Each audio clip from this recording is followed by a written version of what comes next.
എല്ലാവർക്കും സ്വാഗതം. അലീന അങ്ങനെ ബബിതയുടെ കയ്യിൽ വാച്ച് കെട്ടി കൊടുക്കുകയാണ് കേട്ടോ. അപ്പോൾ അത് കെട്ടി കൊടുക്കുമ്പോൾ തന്നെ ബബിത പറയുന്നുണ്ടായിരുന്നു, എനിക്കിതൊന്നും വേണ്ടായിരുന്നു, ചേച്ചിക്ക് ഇഷ്ടമുള്ളവർക്ക് കൊടുത്താൽ മതിയായിരുന്നു എന്നൊക്കെയാണ് പറയുന്നത്. അപ്പോൾ അലീന ചോദിക്കുന്നുണ്ട്, അങ്ങനെ അതാരാന്ന് ചോദിക്കും കേട്ടോ. അപ്പോൾ ചേച്ചിയുടെ പുന്നാര അനിയത്തി, ചേച്ചിക്ക് ഇഷ്ടമുള്ള ആൾ കൃഷ്ണമോളല്ലേ എന്ന് പറയും. അപ്പം അങ്ങനെയൊന്നുമല്ല, എനിക്ക് നിന്നെ ഇഷ്ടമാണ് എന്ന് പറയും അലീന. അപ്പോൾ ബബിത പറയുകയാണ്, ഞാനിങ്ങനെ ചേച്ചീനോട് ഒരുപാട് ദ്രോഹിച്ചിട്ടുണ്ട്, അതുകൊണ്ട് തന്നെ അങ്ങനെ ദ്രോഹിച്ചവരെ ഒന്നും പെട്ടെന്ന് ഇഷ്ടപ്പെടാനൊന്നും പറ്റത്തില്ല എന്ന് എനിക്ക് നന്നായിട്ട് അറിയാം എന്നിങ്ങനെ ബബിത പറയുമ്പോൾ അലീന പറയുന്നുണ്ട്, അങ്ങനെയൊന്നല്ല, നിന്നെ എനിക്കിഷ്ടമാണ്. എന്നിട്ട് ബൈബിളിലെ ഒരു കഥയൊക്കെ പറഞ്ഞു കൊടുക്കുന്നുണ്ട് കേട്ടോ. അപ്പോൾ അതെന്തിനാ ഇവിടെ പറഞ്ഞതെന്ന് ചോദിക്കുന്നുണ്ട്. ഒരച്ഛന് രണ്ട് മക്കളുണ്ടായിരുന്നു. അതിൽ ഒരാൾ ഭയങ്കര എല്ലാവരോടും സ്നേഹമൊക്കെ ഉള്ള ആളായിരുന്നു. മറ്റേ ആളാണെങ്കിൽ ഇങ്ങനെ ഭയങ്കര ദൂർത്തടിച്ച് നടക്കുന്ന ആളാണ്. അപ്പം അച്ഛൻ്റെ കയ്യിൽ നിന്ന് സ്വത്തെല്ലാം വാങ്ങി ഇങ്ങനെ ദൂർത്തടിച്ച് ഇങ്ങനെ കുടിച്ചു നോക്കി അത് തീർത്തു. എന്നിട്ട് കയ്യിൽ പണമൊന്നും ഇല്ലാതെ വന്നപ്പോൾ തിരികെ അച്ഛൻ്റെ അടുത്ത് ചെന്നു. ഇവിടെ ഇങ്ങനെ എനിക്കിങ്ങനെ ഫുഡ് മാത്രം തന്നാൽ മതി, ഞാനിവിടെ ഒരു വൃത്തിനെ പോലെ കഴിഞ്ഞോളാം എന്നൊക്കെ പറഞ്ഞപ്പോൾ അച്ഛന് ഭയങ്കര സന്തോഷമായി. ഇങ്ങനെ പോയ മകൻ തിരിച്ചു വന്നല്ലോ, അപ്പോൾ അതുകൊണ്ട് തന്നെ അച്ഛൻ എല്ലാവരെയും വിളിച്ച് ഇങ്ങനെ സദ്യയൊക്കെ കൊടുത്തു എന്നൊക്കെ പറയാനുണ്ട്. അപ്പോഴാണ് ഭവതി ചോദിക്കുന്നത്, അതെന്തിനാ ഇപ്പോൾ ഇവിടെ പറഞ്ഞത് എന്ന്. അപ്പോൾ അതുപോലെ തന്നെയാണ്, നീ ഇങ്ങനെ എന്നെ ദ്രോഹിച്ചിട്ടുണ്ട് എന്നുള്ളത് തുറന്ന് സമ്മതിച്ചല്ലോ, അപ്പോൾ അതാണ് എനിക്ക് ഏറ്റവും വലുത് എന്ന് പറയുകയാണ്. നിന്നെ എനിക്ക് ഒരുപാട് ഇഷ്ടമാണ്.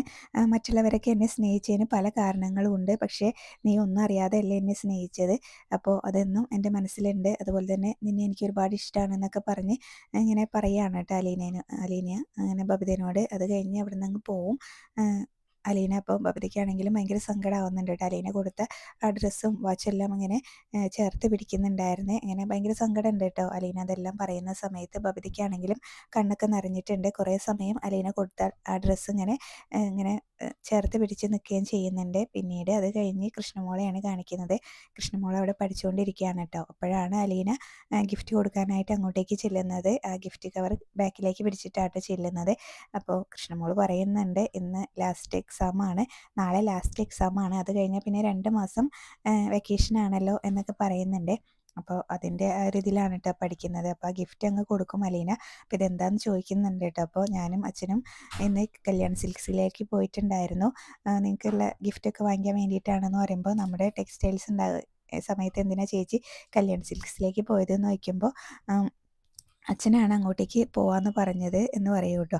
അപ്പോൾ അതെന്താണെന്ന് ചോദിക്കുന്നുണ്ട്. അപ്പോൾ അച്ഛൻ്റെ ടെക്സ്റ്റൈൽസിലേക്ക് പോയാൽ അച്ഛൻ ഇങ്ങനെ പൈസ വാങ്ങിക്കില്ലല്ലോ, അതുകൊണ്ടാണെന്നൊക്കെ പറയും. അപ്പോൾ ചേച്ചിക്ക് ഓൺലൈൻ പേയ്മെൻറ്റ് ചെയ്താൽ പോരായിരുന്നോ എന്ന് പറയുമ്പോൾ, അപ്പോൾ അച്ഛൻ വേണ്ടാന്ന് പറഞ്ഞാൽ എനിക്കത് ഇങ്ങനെ പിന്നീട് അത് ചെയ്യുന്നത് എനിക്കിഷ്ടമല്ല, അതുകൊണ്ടാണെന്നൊക്കെ പറയുന്നുണ്ട്. എന്നിട്ട് ആ കവറങ്ങ് കൊടുക്കും കേട്ടോ. അപ്പോൾ അതൊക്കെ എടുത്ത് നോക്കുന്നുണ്ട്. നല്ലൊരു ഫ്രോക്കായിരുന്നേ, അപ്പോൾ അതൊക്കെ ഇഷ്ടപ്പെടുന്നുണ്ട്. അപ്പോൾ സൂപ്പറായിട്ടുണ്ട് എന്ന് അലീന തന്നെ പറയേ. അപ്പോൾ അതെങ്ങനെ ചേച്ചി പറഞ്ഞാൽ ശരിയാവുക, ഞാനല്ലേ അത് സൂപ്പറാണെന്ന് പറയേണ്ടത്. ഇതിപ്പോൾ മുട്ട തരുന്ന കോഴി തന്നെ ഓംലെറ്റ് സൂപ്പറാണെന്ന് ബുൾസൈ സൂപ്പറാണെന്ന് പറഞ്ഞാൽ എങ്ങനെ ഇരിക്കും എന്ന് പറഞ്ഞ് ഇങ്ങനെ കളിയായിക്കൊണ്ട് പറയുന്നുണ്ട് കേട്ടോ. എന്നാലും ഇത് വേണ്ടായിരുന്നു, എനിക്കിത് ഇഷ്ടപ്പെട്ടു, എന്നാലും ഇത് വേണ്ടായിരുന്നു എന്ന് പറയാം. അപ്പോൾ അതെന്താണെന്ന് ചോദിക്കുന്നുണ്ട്. അപ്പോൾ ഇത് ചേച്ചി പോകുന്നതിൻ്റെ ഭാഗമായിട്ട് തന്നതല്ലേ, അപ്പോൾ ഈ ഡ്രസ്സ് കാണുമ്പോൾ എനിക്ക് ചേച്ചീനെ ഇങ്ങനെ ഓർമ്മ വരും എന്നൊക്കെയായിട്ട് പറയുന്നത്. പിന്നീട് അലീനയാണെങ്കിൽ കുറേ കാര്യങ്ങൾ കൃഷ്ണമോളോട് പറയുന്നുണ്ട്. ഞാനിവിടെ വെറും ഒരു സെർവൻ്റ് ആയിരുന്ന സമയത്തും നീ എന്നോട് സ്നേഹവും ദയൊക്കെ കാണിച്ചിട്ടുണ്ടായിരുന്നു, അപ്പോൾ നീ അങ്ങനെ കാണിച്ചില്ലായിരുന്നെങ്കിൽ എങ്ങനെ ഞാനിവിടെ പിടിച്ചു നിൽക്കുന്നത് എനിക്കറിയത്തില്ലായിരുന്നു, അതൊക്കെ ഞാൻ എന്നും ഓർക്കും, നിന്നെ എനിക്ക് മറക്കാനേ പറ്റത്തില്ല എന്നൊക്കെയാണ് കേട്ടോ കൃഷ്ണമോളോട് അലീന പറയുന്നത്. അപ്പോൾ കൃഷ്ണമോളാണെങ്കിലും പറയുന്നുണ്ട്, അടി കിട്ടുന്ന വർത്തമാനം പറയരുത് കേട്ടോ, എന്നെ മറക്കാനോ എന്നൊക്കെ പറഞ്ഞ് തമാശയിൽ അങ്ങ് പറയുന്നുണ്ട് കേട്ടോ. പിന്നീട് അതുപോലെ തന്നെ അലീന പറയുന്നുണ്ടായിരുന്നു, ഞാൻ ഇവിടുന്ന് പോകുന്നതിൻ്റെ ഭാഗമായിട്ട് തന്നതാണല്ലോ, അപ്പോൾ നീ ഇങ്ങനെ അതിൻ്റെ ഒരു ഓർമ്മയ്ക്ക് ഇരിക്കട്ടെ എന്ന് പറഞ്ഞിട്ടാണ് കേട്ടോ പറയുന്നത് കൃഷ്ണമോളോട്. പിന്നീട് രോഹിത്തിനെ വിളിക്കാൻ പറയുന്നുണ്ട്. രോഹിത്തിനും ഡ്രസ്സൊക്കെ വാങ്ങിച്ചിട്ടുണ്ട്, അത് കൊടുക്കാനാണ് എന്നിങ്ങനെ പറയേ. അപ്പോൾ ഞാൻ ഇപ്പോൾ വിളിക്കാം ചേച്ചി എന്ന് പറഞ്ഞിട്ട് അത് പോകാൻ തുടങ്ങുന്നുണ്ട്. അതിന് മുന്നേ പറയുന്നുണ്ട്, ചേച്ചിക്ക് ഇവിടുന്ന് പോകാൻ വിഷമല്ലേ, ഇത് ചേച്ചിയുടെ വീട് കൂടെ അല്ലേ, ചേച്ചിയുടെ സ്വന്തം അമ്മയല്ലേ എന്നൊക്കെ ഇങ്ങനെ പറയാൻ തുടങ്ങുമ്പോഴേക്കും അതൊക്കെ മനസ്സിൽ വെച്ചാൽ മതി എന്നൊക്കെ പറഞ്ഞിട്ട് അലീന അങ്ങ് കൃഷ്ണമോളുടെ വായ പൊത്തുകയാണ് കേട്ടോ. അതിനുശേഷമാണ് രോഹിത്തിനെ വിളിക്കാവോ എന്ന് ചോദിക്കുന്നത് കൃഷ്ണമോള്. അപ്പോൾ രോഹിത്തിനെ വിളിക്കാമെന്ന് പറഞ്ഞിട്ട് അവിടെ നിന്ന് പോകും കേട്ടോ. പിന്നീട് കാണിക്കുന്നത് അലീന ബാലചന്ദ്രൻ്റെ റൂമിലേക്ക് ചെല്ലുകയാണ്. ബാലചന്ദ്രൻ അവിടെ കട്ടിലിൽ ചാരി ഇങ്ങനെ കിടക്കുകയാണ് കേട്ടോ. എന്നിട്ട് കയറി വരാൻ പറയും അലീന അവിടെ വന്നിട്ട് ഇങ്ങനെ അച്ഛാന്ന് വിളിക്കുന്ന സമയത്ത്. അപ്പോൾ നീ എല്ലാവർക്കും ഗിഫ്റ്റൊക്കെ കൊടുത്തു കഴിഞ്ഞോ എന്ന് ചോദിക്കുന്നുണ്ട് ബാലേന്ദ്രൻ അലീന റൂമിലേക്ക് കയറുമ്പോൾ. അലീന പറയും, എല്ലാവർക്കും കൊടുത്തു കഴിഞ്ഞു, ഇനി അച്ഛനും കൂടിയേ ബാക്കിയുള്ളൂ എന്ന് പറയും. അപ്പോൾ ബാലേന്ദ്രൻ ചോദിക്കുന്നുണ്ട്, എനിക്ക് എന്ത് ഗിഫ്റ്റ് തരാനാണ്. എനിക്ക് മനസ്സിലായി അച്ഛനാ ചോദിച്ചതിൻ്റെ അർത്ഥം. സ്വന്തമായിട്ട് ടെക്സ്റ്റൈൽസും അതുപോലെ തന്നെ ജ്വല്ലറിയൊക്കെ ഉള്ള ആൾക്ക് ഇതിലും വില കൂടിയ ഗിഫ്റ്റ് എന്ത് തരാനാ എന്നല്ലേ ഉദ്ദേശിച്ചത് എന്നിങ്ങനെ ചോദിക്കുമ്പോൾ ബാലേന്ദ്രൻ പറയുന്നുണ്ട്, അങ്ങനെയൊന്നും അല്ലടി, നീ എനിക്ക് തരാനുള്ളതെല്ലാം തന്നു കഴിഞ്ഞില്ലേ, അതിനും മേലെ ഇനിയൊന്നുമില്ലല്ലോ ഇത്രയും വിലപിടിപ്പുള്ള ഗിഫ്റ്റ് എന്ന് പറയൂ കേട്ടോ. എന്തായാലും ഗിഫ്റ്റ് അങ്ങ് കൊടുക്കുന്നുണ്ട്. ഇതിലൊരു ഷർട്ടും മുണ്ടാണ്, അധികം വിലയൊന്നും ഇല്ല എന്ന് പറയും. ആ ഞാനും കൂടെ ഉണ്ടായിരുന്നല്ലോ അത് വാങ്ങിക്കാനായിട്ട് എന്നിങ്ങനെ ബാലേന്ദ്രൻ കളിയാക്കിക്കൊണ്ട് പറയുകയാണ് കേട്ടോ. എന്നിട്ട് ആ ഗിഫ്റ്റ് വാങ്ങിക്കുന്നുണ്ട്.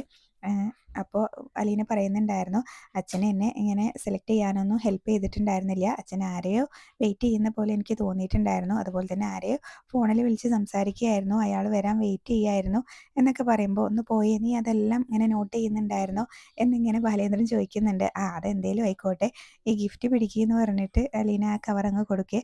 അപ്പോൾ ഭയങ്കര സ്നേഹത്തോടു കൂടിയാണ് കേട്ടോ അതങ്ങ് വാങ്ങിക്കുന്നത്.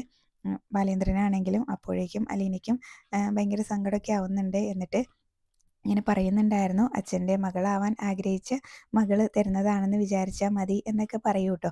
ഭയങ്കര സങ്കടത്തോടു കൂടിയാണ് അലീന അത് പറയുന്നത്. അപ്പോൾ ബാലേന്ദ്രനും സങ്കടമാവുന്നുണ്ട്. എന്നിട്ട് അലീനയോട് പറയും, അത് നീ പറഞ്ഞില്ലെങ്കിലും എനിക്കറിയാലോ അത് അങ്ങനെയാണ് എന്നുള്ളതെന്ന് പറയും. എന്നിട്ട് ബാലേന്ദ്രൻ ആ മുണ്ടും ഷർട്ടൊക്കെ ഇങ്ങനെ കവർന്നെടുത്ത് നോക്കുകയാണ് കേട്ടോ. അപ്പോൾ ആ സമയത്ത് അലീന ബാലേന്ദ്രൻ്റെ കാലിലേക്ക് അങ്ങ് വീഴൂ കേട്ടോ, അങ്ങനെ അനുഗ്രഹം വാങ്ങിക്കാൻ എന്ന രീതിയിൽ. അപ്പോൾ എന്താ മോളെ നീ കാണിക്കുന്നതെന്ന് പറഞ്ഞിട്ട് അവിടെ നിന്ന് അങ്ങ് എണീപ്പിക്കുകയാണ്. എന്നിട്ട് ഭയങ്കര സങ്കടത്തോടു കൂടി ബാലേന്ദ്രനോടാണെങ്കിലും ഇങ്ങനെ പറയുന്നുണ്ടായിരുന്നു, എനിക്ക് അച്ഛൻ്റെ അനുഗ്രഹം വേണം കേട്ടോ എന്ന് പറയും. അപ്പോൾ അതെന്നും നിൻ്റെ കൂടെ ഉണ്ടല്ലോ എന്ന് പറയുകയും ചെയ്യുന്നുണ്ട്. എന്നിട്ട് അലീനേനെ അങ്ങ് ചേർത്ത് പിടിക്കുകയാണ് കേട്ടോ. ബാലേന്ദ്രൻ അങ്ങനെ കുറേ സമയം അവർ നിൽക്കുന്നുണ്ട്. രണ്ടുപേർക്കും ഭയങ്കര സങ്കടമാണ് കേട്ടോ. അലീനയ്ക്കും ബാലേന്ദ്രനും ഭയങ്കര സങ്കടമാണ്. അലീന പോവാണല്ലോ, അപ്പോൾ അതുകൊണ്ട് തന്നെ രണ്ടുപേർക്കും അതിൻ്റേതായിട്ടുള്ള സങ്കടങ്ങളൊക്കെ ഉണ്ട്. അപ്പോൾ അത് ഇങ്ങനെ ഭയങ്കരമായിട്ട് അവരുടെ മുഖത്ത് കാണായിരുന്നു കേട്ടോ. എന്നിട്ടാണ് അലീന ബാലേന്ദ്രൻ്റെ കൈ പിടിച്ചിട്ട് എനിക്ക് അച്ഛൻ്റെ അനുഗ്രഹം എന്നും വേണമെന്ന് പറഞ്ഞിട്ട് ആ കൈ അങ്ങ് തലയിലേക്ക് എടുത്ത് വെക്കുന്നത് കേട്ടോ. അപ്പോൾ അലീനയോട് പറയുന്നുണ്ട്, എൻ്റെ അനുഗ്രഹവും പ്രാർത്ഥനയും എന്നും നിൻ്റെ കൂടെ ഉണ്ടല്ലോ എന്ന് പറയുന്നുണ്ട്. എന്നിട്ട് അലീനയുടെ കവിള് രണ്ടും ഇങ്ങനെ കൈകൊണ്ട് പിടിക്കുകയൊക്കെ ചെയ്യുന്നുണ്ട് കേട്ടോ. അത് കഴിഞ്ഞും വീണ്ടും ചേർത്ത് പിടിക്കുകയാണ് അലീനേനെ. അങ്ങനെ അവർ കുറേ സമയം നിൽക്കുന്നുണ്ട് കേട്ടോ. അലീനയും ഭയങ്കര സങ്കടത്തിൽ കരയൊക്കെ ചെയ്യുന്നുണ്ട്. ബാലേന്ദ്രനും ഭയങ്കര വിഷമമാണ് കേട്ടോ. അത് കാണുമ്പോൾ നമുക്കും കൂടെ വിഷമാവും.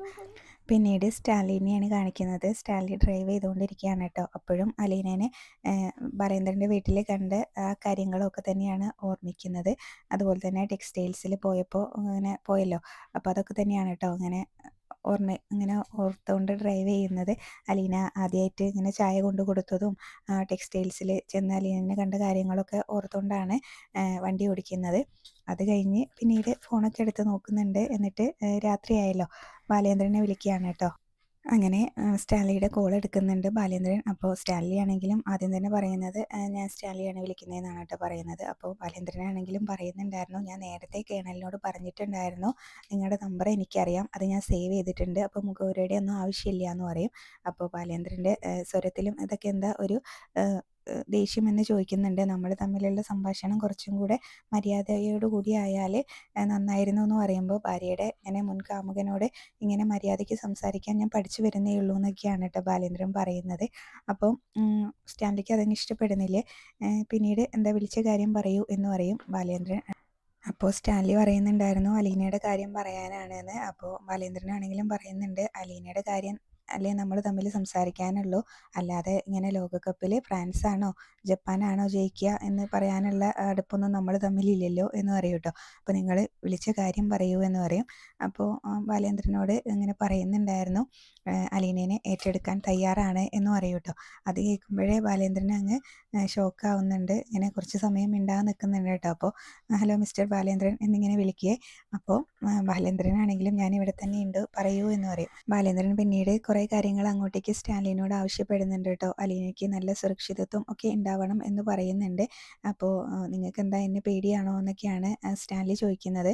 അപ്പോൾ നിങ്ങൾ ചിലപ്പോൾ നല്ല മനുഷ്യനായിരിക്കാം, അത് എങ്ങനെയാണെന്ന് പോലും എനിക്കറിയില്ല, ചിലപ്പോൾ നിങ്ങളുടെ വീട്ടുകാർക്ക് അലീനേനെ ഇങ്ങനെ ബുദ്ധിമുട്ടായിരിക്കുമല്ലോ അലീനേനെ ഏറ്റെടുക്കുന്ന സമയത്ത്, അപ്പോൾ അവരെങ്ങനെയുള്ള ആളുകളാണെന്നൊന്നും അറിയില്ല, അലീനയ്ക്ക് ഇങ്ങനെ നല്ല സുരക്ഷിതത്വം വേണം എന്നുള്ള കാര്യങ്ങളൊക്കെ പറയുന്നുണ്ട് കേട്ടോ. അപ്പോൾ അതുപോലെ തന്നെ പറയുന്നുണ്ടായിരുന്നു, അലീനയുടെ അമ്മ അവളോട് എന്താണ് ചെയ്തതെന്ന് എനിക്ക് നന്നായിട്ട് അറിയാവുന്നതാണ്. അവൾ അനുഭവിച്ചത് എന്താണെന്ന് നേരിട്ട് കണ്ടവനാണ് ഞാൻ. അതുകൊണ്ടാണ് ഞാൻ നിങ്ങളോട് ഈ കാര്യങ്ങളെല്ലാം സൂചിപ്പിക്കുന്നത്. അപ്പോൾ നിങ്ങൾക്ക് ഇതെല്ലാം ഓക്കെ ആണല്ലോ എന്നുള്ള കാര്യങ്ങൾ ചോദിക്കുന്നുണ്ട് കേട്ടോ. അപ്പോൾ ഞാനൊരു കാര്യം പട്ടാളക്കാരൊരു കാര്യം ഏറ്റെടുത്തിട്ടുണ്ടെങ്കിൽ അത് ഏറ്റെടുത്തതാണ് എന്നൊക്കെ പറയുമ്പോൾ, നിങ്ങളെ പട്ടാളക്കാർ നിങ്ങൾ ഏറ്റെടുത്ത കാര്യം നിങ്ങൾക്ക് ഇങ്ങനെ ചെയ്യാൻ സാധിക്കില്ല എന്ന് കണ്ടാൽ നിങ്ങളത് വഴി മാറ്റി കളയും. അത് നിങ്ങളുടെ സീനിയർ ഓഫീസറിൽ നിന്ന് ഞാൻ കേട്ടിട്ടുള്ളതാണെന്ന് പറയുമ്പോൾ അത് അയാളുടെ കാര്യമായിരിക്കും, എൻ്റെ കാര്യം അങ്ങനെയല്ല എന്ന് പറയുന്നുണ്ട് കേട്ടോ സ്റ്റാൻലി. അപ്പോൾ എന്നിട്ട് ചോദിക്കുന്നുണ്ട്, ഞാൻ അങ്ങോട്ടേക്ക് വരണോ അലീനേനെ കൊണ്ടുപോകാനേന്ന് ചോദിക്കും. അപ്പോൾ നിങ്ങൾ ഇങ്ങോട്ടേക്ക് വരണ്ട, ഞാൻ അവളെ നിങ്ങളുടെ വീട്ടിൽ എത്തിച്ചോളാം എന്ന് പറയുന്നുണ്ട്. എനിക്ക് കുറച്ച് സമയം വേണം. അപ്പോൾ അലീനയോട് ഇങ്ങനെ എവിടേക്കാണ് പോകുന്നത് എന്നൊക്കെ പറഞ്ഞിട്ടുണ്ടോ എന്ന് സ്റ്റാൻലി ചോദിക്കും. അപ്പോൾ കുളത്തൂപ്പുഴയ്ക്ക് പോകുന്നൊരു കാര്യം ഞാൻ അവളോട് സൂചിപ്പിച്ചിട്ടുണ്ട് എന്ന് പറയും. അപ്പോൾ അതുപോലെ തന്നെ സ്റ്റാൻലി ആരാണെന്നുള്ളതൊന്നും പറഞ്ഞിട്ടില്ലല്ലോ. അപ്പോൾ ആ കാര്യങ്ങൾ പറഞ്ഞിട്ടുണ്ടോ എന്ന് ചോദിക്കും. അപ്പോൾ ഇല്ല, പറഞ്ഞിട്ടില്ല, പറയണം, അതെങ്ങനെയാണെന്നൊന്നും എനിക്കറിയില്ല എന്ന് പറയുമ്പോൾ സ്റ്റാൻലി പറയുന്നുണ്ട്, എനിക്ക് മനസ്സിലാവും ബാലചന്ദ്രൻ, എങ്ങനെയാണെന്ന് വെച്ചാൽ നിങ്ങൾ കാര്യങ്ങൾ അറിയിക്കൂ എന്ന് പറയുന്നുണ്ട് കേട്ടോ. അപ്പോൾ ബാലേന്ദ്രൻ ആലോചിച്ചിട്ട് ഇങ്ങനെ കുറച്ച് സമയം വേണമെന്ന് പറഞ്ഞല്ലോ, അപ്പോൾ അതുകൊണ്ട് തന്നെ ഞാൻ വിളിച്ചോളാം എന്ന് പറയുന്നുണ്ട്. അതുപോലെ തന്നെ അലീനേനെ കുളത്തൂപ്പുഴ വീട്ടിലെത്തിച്ചോളാം എന്നും പറയുന്നുണ്ട് കേട്ടോ. പിന്നീട് കോൾ കട്ട് ചെയ്ത ശേഷം ബാലേന്ദ്രനാണെങ്കിലും ആകെ വിഷമിച്ചിരിക്കുകയാണ് കേട്ടോ. ഇനിയിപ്പോൾ അലീനയോട് ഈ കാര്യങ്ങളെല്ലാം അറിയിക്കണമല്ലോ. അപ്പോൾ അതുകൊണ്ട് തന്നെ പിന്നീട് ഒരു വിഷമത്തിലാണ്. പിന്നെ കാണിക്കുന്നത് അലീനേനെയാണ്. അലീന ഡ്രസ്സെല്ലാം മടക്കി ഇങ്ങനെ വെച്ചുകൊണ്ടിരിക്കുകയാണ് കേട്ടോ. അപ്പോഴാണ് ബാലേന്ദ്രൻ വന്ന് ഡോറിന് തട്ടുന്നത്. അപ്പോൾ അലീന ചെന്ന് ഡോറ് തുറക്കും. അപ്പോൾ അച്ഛനെ ഡോറ് തുറന്ന് കയറിയാൽ മതിയായിരുന്നല്ലോ എന്ന് പറയും. അപ്പോൾ നീ ഇങ്ങനെ വല്ല ജോലിയിലാണോ എന്നൊക്കെ ചോദിക്കുമ്പോൾ ഞാൻ ഡ്രസ്സ് മടക്കി ബാഗിൽ വെക്കായിരുന്നു എന്ന് പറയേ. പിന്നീട് കുളത്തൂപ്പുഴയിൽ നിന്ന് പ്ലാന്റർ വിളിച്ചിട്ടുണ്ടായിരുന്നു എന്നൊക്കെ പറയുകയാണ് കേട്ടോ. അപ്പോൾ നിനക്ക് എന്നാ പോകാൻ പറ്റുന്നത് എന്നൊക്കെ ചോദിക്കുന്നുണ്ട്. അപ്പോൾ നാളെ തന്നെ പോകണോ എന്നൊക്കെ ചോദിക്കും കേട്ടോ. അപ്പോൾ പ്ലാന്ററാണെന്നൊക്കെ നേരത്തെ തന്നെ ബാലേന്ദ്രൻ പറഞ്ഞിട്ടുണ്ടായിരുന്നു അലീനയോട്. അപ്പോൾ അയാൾ നല്ല ആളാണോ, അച്ഛന് ഉറപ്പല്ലേ എന്നൊക്കെ ചോദിക്കുമ്പോൾ, അതെ, ഞാൻ ഒരുപാട് അന്വേഷിച്ചാണ് ഈ സ്ഥലം കണ്ടെത്തിയത്. അപ്പോൾ നിനക്കവിടെ നല്ല ഇതുണ്ടാവും, സുരക്ഷിതത്വം ഉണ്ടാവും എന്നൊക്കെയാണ് കേട്ടോ അലീനയോട് പറയുന്നത്. ബാലേന്ദ്രനാണെങ്കിലും അപ്പം അച്ഛന് ഇഷ്ടപ്പെട്ട സ്ഥലമല്ലേ എന്നൊക്കെ ചോദിക്കുമ്പോഴാണ് ബാലേന്ദ്രൻ പറയുന്നത്, ഞാൻ ഒരുപാട് അന്വേഷിച്ച് കണ്ടെത്തിയ സ്ഥലമാണ് എന്നൊക്കെ പറയുന്നത്. അപ്പോൾ നാളെ തന്നെ പോവാമോ എന്ന് ചോദിക്കുമ്പോൾ, നാളെ വേണ്ട, എനിക്ക് എല്ലാവരോടും യാത്ര പറയണ്ടേ, മറ്റന്നാൾ പോവാം എന്ന് പറയും. അപ്പോൾ നിനക്ക് പോവാൻ ഓക്കെ ആണോ എന്ന് ചോദിക്കുമ്പോൾ, ഞാൻ എന്തിനാ, അതുപോലെ തന്നെ അലീന പറയുന്നുണ്ടായിരുന്നു, ഞാനാണല്ലോ പോകണമെന്ന് നിർബന്ധിച്ചത് അച്ഛനോട്. അപ്പോൾ എന്തായാലും ഞാൻ റെഡി ആയിട്ട് നിൽക്കുകയാണല്ലോ പോവാൻ. അപ്പോൾ അതുകൊണ്ട് എല്ലാവരോടും യാത്ര പറഞ്ഞ് മറ്റന്നാളെ പോവാമെന്ന് പറയും. അപ്പോൾ എനിക്ക് അയാളോട് വിളിച്ച് അറിയിക്കണം, അതുകൊണ്ടാണ് ഓക്കെ അല്ലേ എന്ന് ചോദിക്കുമ്പോൾ, അച്ഛൻ അയാളോട് പറഞ്ഞോ എന്ന് പറയൂ കേട്ടോ. അലീന സമ്മതിക്കുന്നുണ്ട്. അപ്പോൾ എന്നാൽ ഞാൻ അയാളോട് ഇപ്പോൾ തന്നെ വിവരം പറയട്ടെ എന്ന് പറഞ്ഞിട്ടാണ് കേട്ടോ ബാലേന്ദ്രൻ ആ റൂമിൽ നിന്ന് അങ്ങ് ഇറങ്ങിപ്പോകുന്നത്. ബാലേന്ദ്രൻ പോയി ഇങ്ങനെ പോകുന്നത് നോക്കി അലീനയാണെങ്കിലും ഭയങ്കര വിഷമത്തോടു കൂടി നിൽക്കുകയാണ്. എന്നിട്ട് പിന്നെ ഡോർ അടച്ചിട്ട് ഇങ്ങനെ ഭയങ്കര വിഷമത്തിൽ ഇങ്ങനെ എന്തൊക്കെയോ ആലോചിച്ചുകൊണ്ട് നിൽക്കുന്ന അലീനേനെ കാണിച്ചുകൊണ്ടാണ് കേട്ടോ ഇന്നത്തെ എപ്പിസോഡ് അവസാനിച്ചത്.